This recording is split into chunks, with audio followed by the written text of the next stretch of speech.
Então, comecei aqui a gravar a aula do dia 24 de setembro, que vai ser a nossa aula de tabela periódica. Pronto, comecei a gravar aqui, aí a gente, uma aula normal, certo? Só tá gravando aqui em segundo plano, mas não precisam se preocupar com nada não. Então eu tô aqui apresentando o livro, pessoal. E vocês podem ver aqui que o capítulo 6 é sobre a classificação dos elementos e a tabela periódica. Certo? Vocês estão conseguindo enxergar o livro, né?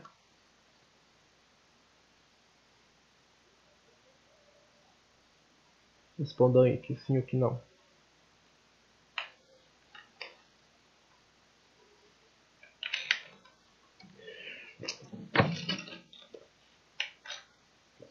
Beleza.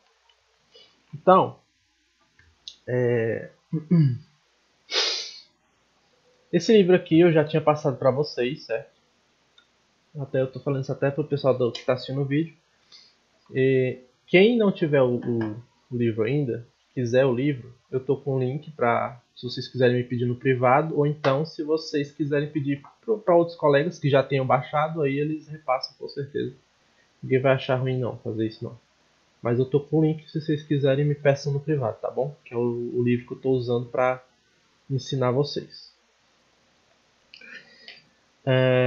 Então, pessoal, a tabela periódica, vocês já viram, né? A tabela periódica, digam aí, se sim ou se não. Sim? Beleza. A tabela periódica, ela não surgiu do nada não, certo? Assim como a gente viu na aula passada os modelos atômicos, ela também foi um processo de evolução, de avanço, né, em pesquisas e em modelos até chegar no que a gente tem hoje, certo?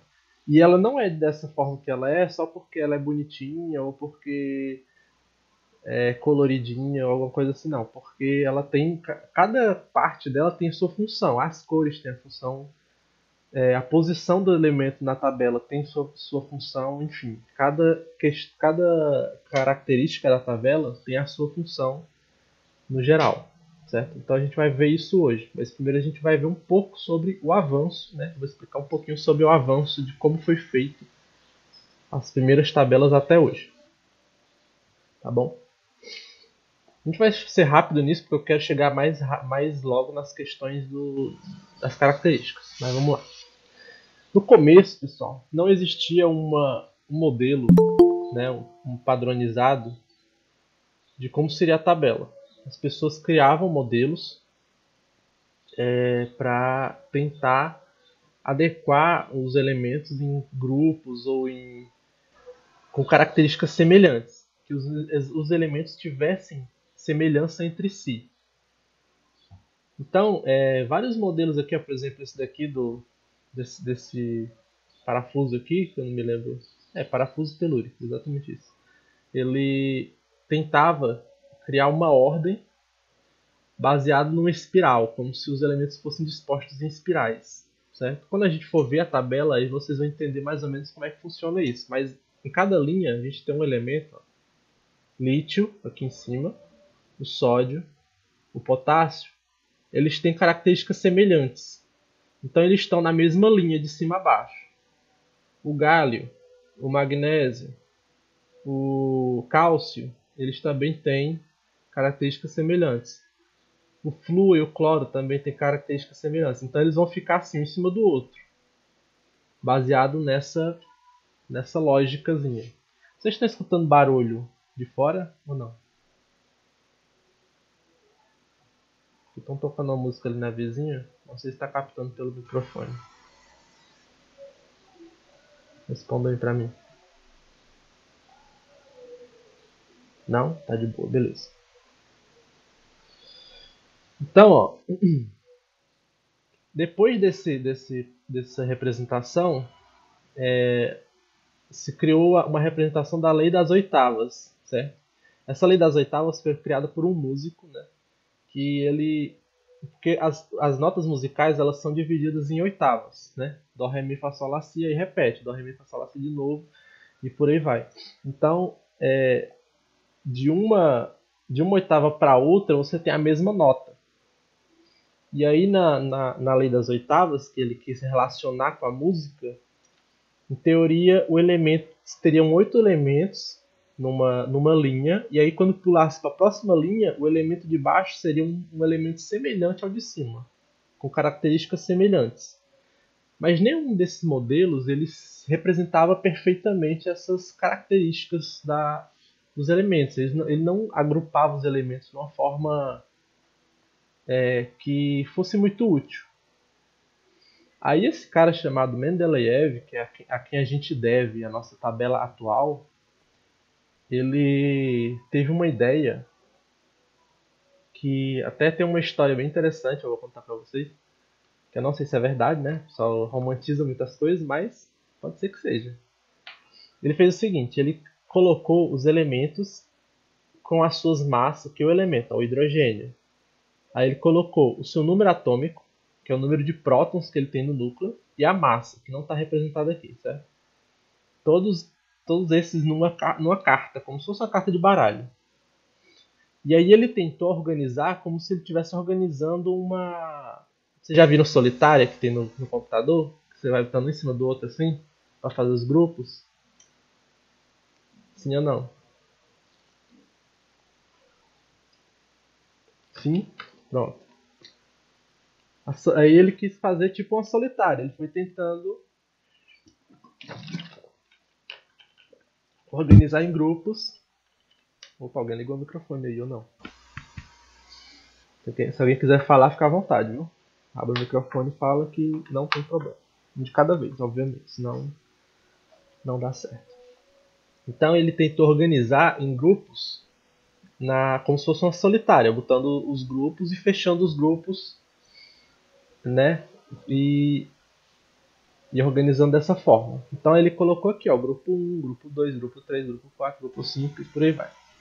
Até ele fechar e ele foi organizando. Aí dizem que ele tentava e não conseguia de jeito nenhum organizar esses grupos.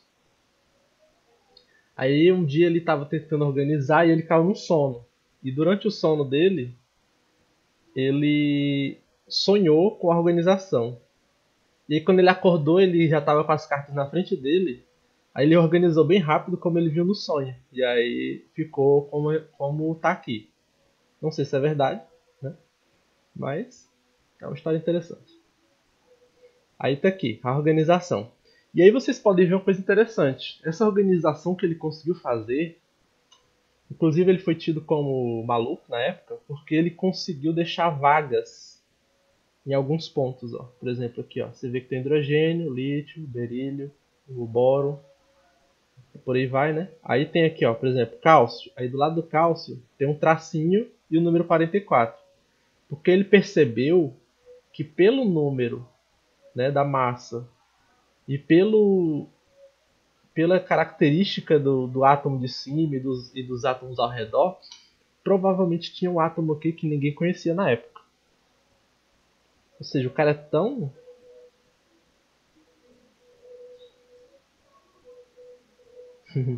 é. O cara era tão... O cara era tão inteligente que ele conseguiu prever vários elementos. Ó, ele conseguiu prever aqui um elemento de número... Acho que isso aqui é massa. Deixa eu conferir aqui. Não diz. Mas eu acho que é massa, certo? Então ele conseguiu prever um elemento de massa 44 que não existia na época, que ninguém conhecia. Também ele conseguiu prever um de massa 68, de massa 72 e por aí vai. Onde vocês veem que tem um tracinho igual ao número de massa, é porque ninguém conhecia. E aí ele disse, deve ter um elemento aqui, pelo jeito, pelas características, pelo espaço que existe entre, né, nessa vaga aqui da tabela, deve ter um elemento aqui. E aí depois dele morrer, inclusive, que ele não foi acreditado por muito tempo, o modelo dele foi tido como um modelo qualquer, que ninguém deu muita bola, até porque era cheio de buracos. Mas depois de muitos anos se descobriu elementos que ele tinha previsto já. E aí com isso não deu para se negar que a tabela dele era a mais precisa e a mais útil na época, né?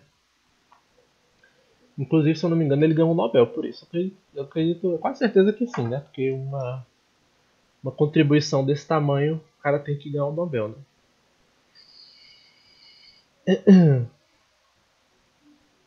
Tá aqui, ó, cara, Mendeleev. E aí, pronto, é aqui, ó, a descoberta de dois elementos da tabela periódica. Os dois elementos que não eram descobertos ainda, ó, de 43 e 75. Tá, eles descobriram rênio de número 75 e de 43. Não tô vendo aqui. Mas enfim, que eram os elementos que não tinham aqui, ó. 44, né? Ele previu que era 44. E o outro era quanto? 75. Aqui, talvez seja esse. Ele previu que era 72. Enfim, dessa época pra cá, é, o, a tabela ela evoluiu, certo? Ela não ficou como o Mendeleev previu na época e ficou por isso mesmo não. A tabela ela ganhou nomes para os grupos, alguns elementos que estavam com massas erradas, né? Porque na época os métodos de, de pesquisa, de análise eram muito rudimentares ainda. A gente foi desenvolvendo métodos de análise de elementos muito melhores. E a gente foi conseguindo medir, né, pesar, vamos dizer assim, os átomos de forma melhor e mais precisa. Então a tabela ela foi sendo atualizada. E aí os grupos que eu falei que eles receberam nomes, eles estão aqui, ó, os grupos metais alcalinos terrosos e por aí vai. A gente vai ver isso aqui lá na tabela.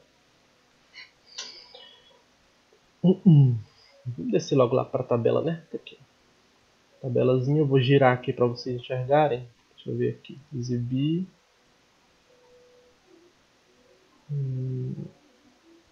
Só clicar com o botão direito. Girar, pronto.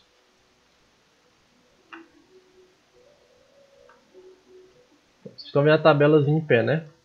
Em pé não, deitada, né? Na posição correta, não é isso? Confiram, concordem não, confirme pra mim aí se vocês estão vendo ela na posição correta. Sim, beleza. Então aqui, ó, a gente tem a tabela atual, certo? Nem tão atual assim, porque na verdade esses aqui, ó, esse Ununtrium, Unum Pentium, Unum Septium e Unum Octium, eles já têm nome, certo? Isso aqui só eram nomes provisórios na época, mas eles já foram atualizados para o número atual, o nome atual, aliás, o nome correto. Mas enfim, basicamente ela está atualizada aqui, no geral. Então, ó, vocês veem que essa tabela foi organizada e ela tem uns buracos aqui por cima, né? Ela não é bem quadradinha não. Por quê? Porque ela é organizada de acordo com... Inclusive essa tabela aqui não é tão boa de mostrar. Deixa eu abrir a outra aqui. Tem uma outra melhor aqui para vocês verem. Ela é organizada pela configuração eletrônica e pelas características dos átomos em si. Deixa eu mostrar aqui, deixa eu apresentar essa outra tabela aqui que ela é melhor.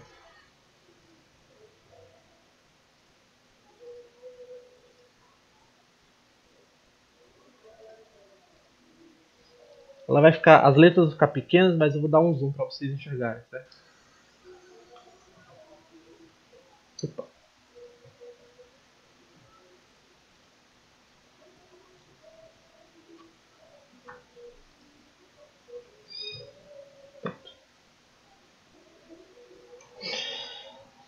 Pronto, então aqui ó, a gente tem desse lado tem o hidrogênio aqui em cima, certo? O hidrogênio ele tem um átomo na última camada, na camada de valência, certo?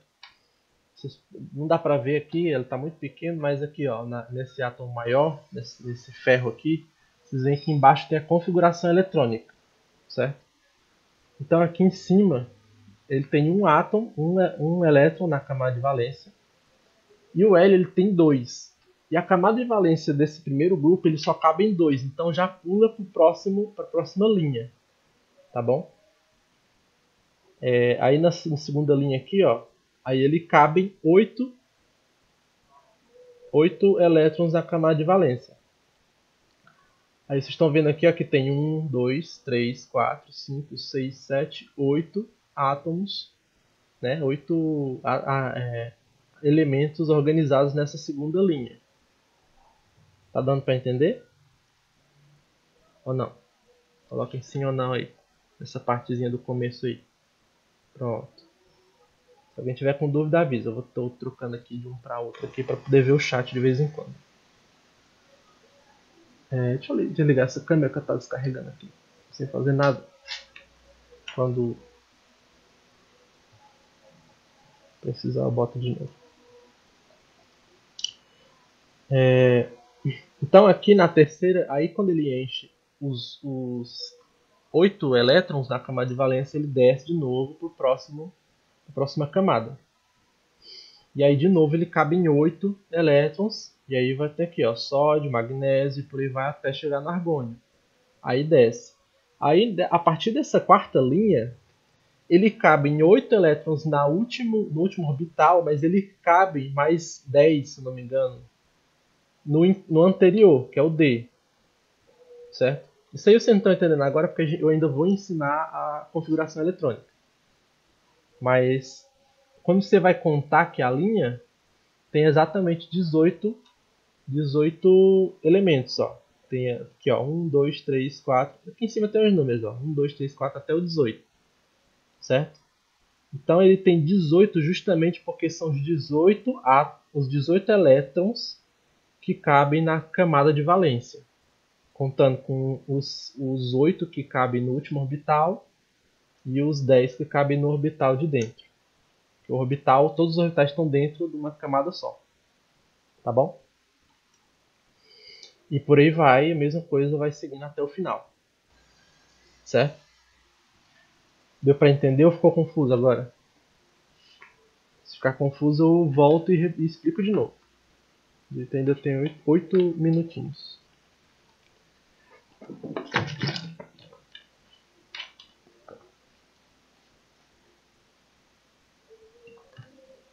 Deu para entender? Bota em sim se deu para entender.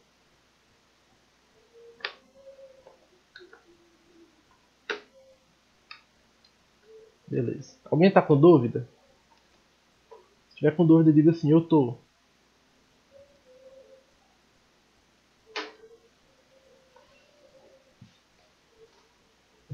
Não, beleza. Tranquilo então. Então, ó, vocês estão vendo aqui que essa primeira linha, os elementos cabem quantos elétrons? 2. Na segunda cabem 8, ó, que tem 8 elementos. 1, 2, pula para cá. 3, 4, 5, 6, 7, 8. Certo? Na terceira linha aqui, ó, tá aqui a linha mostrando, certo? O número da linha. Cabem 8 também, ó. 1, 2, aí pula lá para frente, alumínio. 3, 4, 5, 6, 7, 8. Já na quarta linha, cabem 18. Vocês vão contar aqui, ó, tem 18 elementos. Só que aqui, ó, onde tem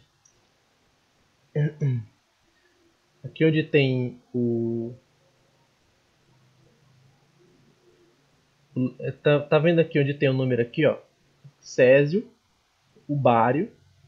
A gente tá vendo que o bário é 56, né? Tá dando pra ver aqui ou não? Deixa eu aumentar um pouco. Pronto. O césio aqui, ó, na linha 6, o césio. Aí depois tem o bário. O bário é o 56. Do 56, depois o lutésio é 71. Tá dando pra ver? Mais ou menos. Ficou meio mal entendido aí. Se a gente for ver a configuração eletrônica, a gente pode voltar para isso daí e rever um pouco. Estão vendo aí, ó, que pula do 56 para o 71? Sim ou não? Sim. Por que ele pula do 56 para o 71? Reparem que a mesma coisa acontece no de baixo. Ó. No 88 ele pula para o 103. Por que será que isso acontece? Isso acontece, pessoal, ó, porque aqui embaixo tem o 57. Ó, você vê que tem o 56 aqui no bário. Aí ele pula para o 57 que está aqui embaixo, ó, do lantânio até o itérbio, que é o 70. E do itérbio ele volta para o 71 lá em cima. Na verdade, essa linha verde clara aqui embaixo, verde clara não, um verdezinho mais claro um pouco, ela era para estar aqui, entre o bário e o lutécio. Ela não está, por quê? Porque ficaria enorme a tabela, não caberia numa folha. Ficaria muito ruim de representar ela.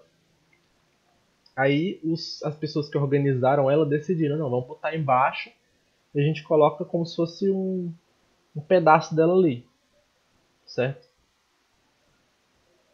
Mesma coisa acontece com rádio, né? Você tem o 88, aí o 89 está lá embaixo, ó, no actínio. 89, 90, vai até o 102. Aí o 102 ele volta pro amarelinho aqui, para esse amarelo aqui no meio esverdeado, que é o Laurêncio. Então essa linha também deveria estar aqui, mas ela não está porque justamente ia ficar muito comprida a tabela e ia ficar ruim de organizar numa folha. Tá dando para entender? Ou ficou complicado? Digam aí.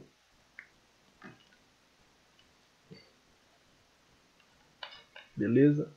Eu pergunto muito se tá ruim para entender. Pergunto demais.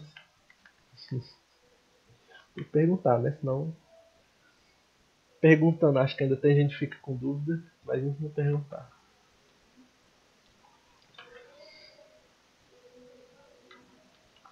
Vamos lá. Continuando aqui, para terminar. Então é isso.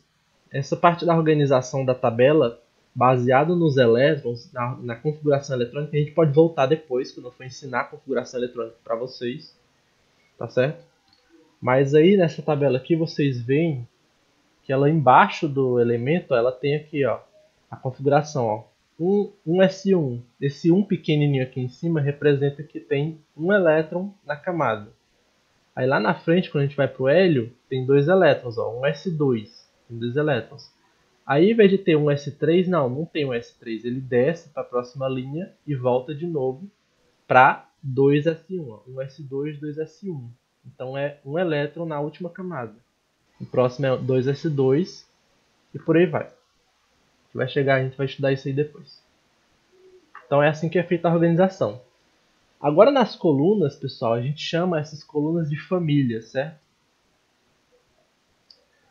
Ou períodos também pode ser chamado. A parte de cima, por isso que a gente chama de tabela periódica, porque ela é feita por períodos. A coluna, a parte você vê assim de cima para baixo, vamos dizer essa linha que tem em pé, a gente chama de coluna ou período, certo? E os períodos é onde tem os elementos que se parecem uns com os outros, tá bom?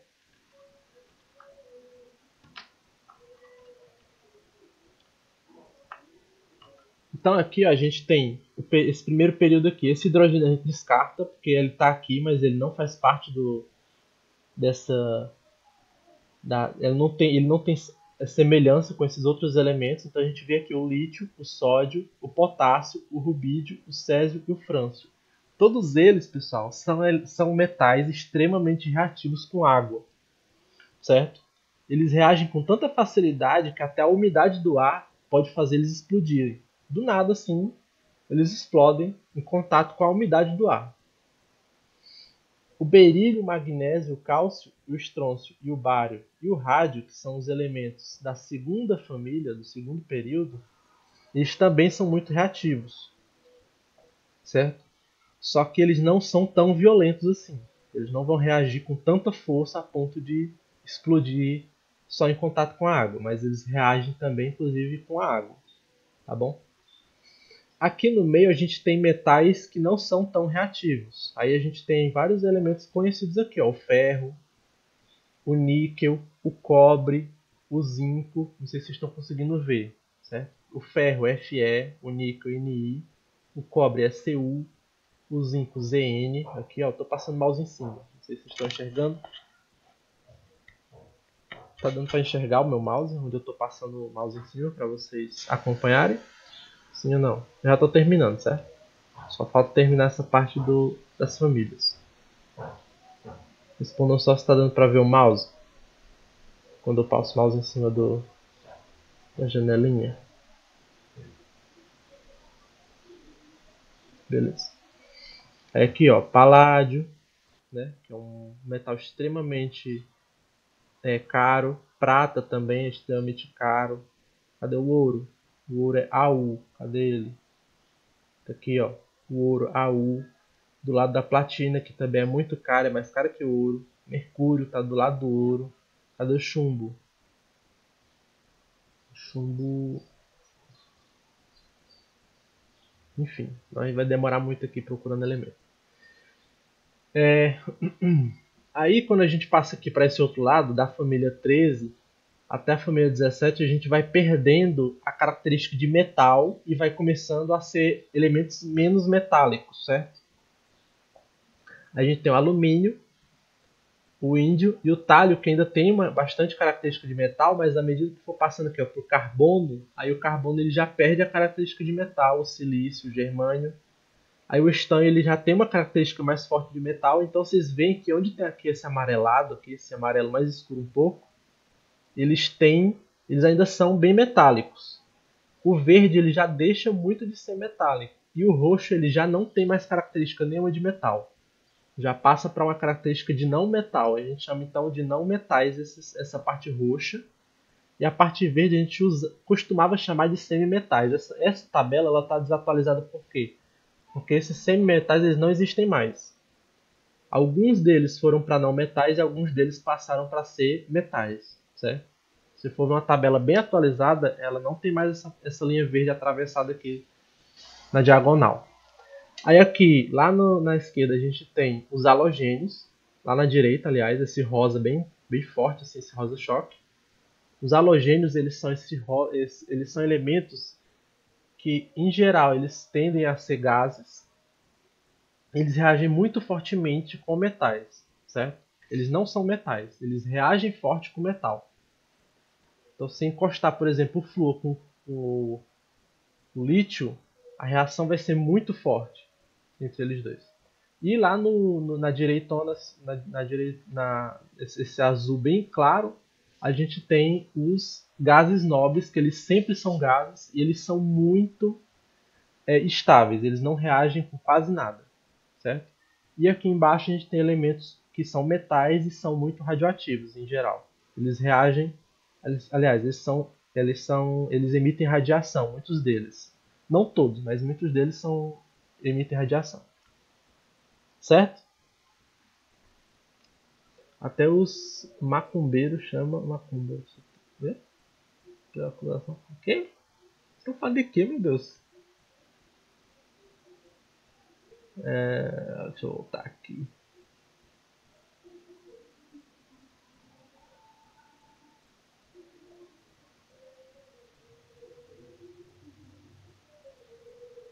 É coisa aleatória. Meu Deus. Beleza, deu para entender, pessoal, como é organizada a tabela. Ficou um pouco corrido, né? Eu vou terminar de gravar essa aula. Se tiver ficado alguma dúvida nessa parte final, vocês dão uma olhada lá no vídeo, certo? Para reverem como é. Mas ficou completo. Tá perto de acabar? Tá, tô só finalizando. Digam só se deu para entender bem. Botaram um sim aí em cima. Então é isso, pessoal. Fizeram já a chamada, né? Já estão encaminhando para a professora, os professores, né? E é isso, pessoal. Deixa eu fechar aqui a gravação.